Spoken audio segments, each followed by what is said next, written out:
जीवन में कभी भी निराश नहीं होना चाहिए, क्योंकि कमज़ोर आपका वक्त होता है, आप नहीं।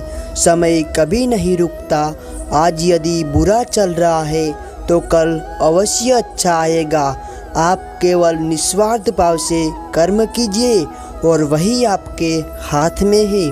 हमारी आस्था की परीक्षा तब होती है जब हम जो चाहे वो न मिले और फिर हमारे दिल से प्रभु के लिए शुक्रिया ही निकले। दया होनी चाहिए, कमजोरी नहीं। ज्ञान होना चाहिए, अहंकार नहीं।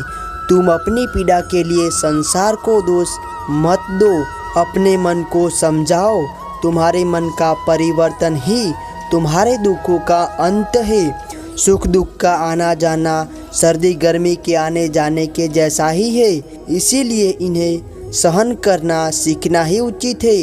किसी दूसरे के जीवन के साथ पूर्ण रूप से जीने से अच्छा है कि हम अपने समय के भाग्य के अनुसार अपूर्ण जिए।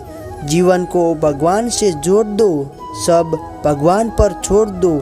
शांत रहना सही है, पर जब गलत हो तब नहीं। मनुष्य का जीवन केवल उसके कर्मों पर चलता है। जैसा कर्म होता है वैसा उसका जीवन होता है। भगवान श्री कृष्ण जी कहते हैं कि हमें किसी से भी अंधा प्यार नहीं करना चाहिए। हमारा किसी प्रति अंधा प्यार हमें कभी भी आगे बढ़ने नहीं देता। अधिक प्रेम भी व्यक्ति को बुद्धिहीन कर देता है। अहंकार करने पर इंसान की प्रतिष्ठा, वंश, वैभव तीनों ही समाप्त हो जाते हैं। जीवन में कभी किसी से अपनी तुलना मत कीजिए। आप जैसे हैं सर्वश्रेष्ठ है।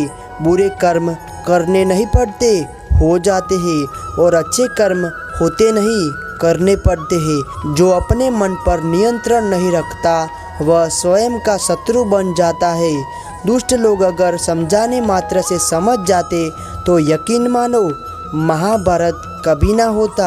आपके कर्म ही आपकी पहचान है, वरना एक नाम के हजारों इंसान है। धर्म केवल कर्म से होता है, कर्म के बिना धर्म की कोई परिभाषा नहीं है। श्री कृष्ण जी कहते हैं, एक बार माफ करके अच्छे बन जाओ, पर दोबारा उसी इंसान पर भरोसा करके बेवकूफ़ कभी ना बनो। इच्छा पूरी नहीं होती तो क्रोध बढ़ता है, और इच्छा पूरी होती है तो लोभ बढ़ता है। इसीलिए जीवन की हर स्थिति में धैर्य बनाए रखना।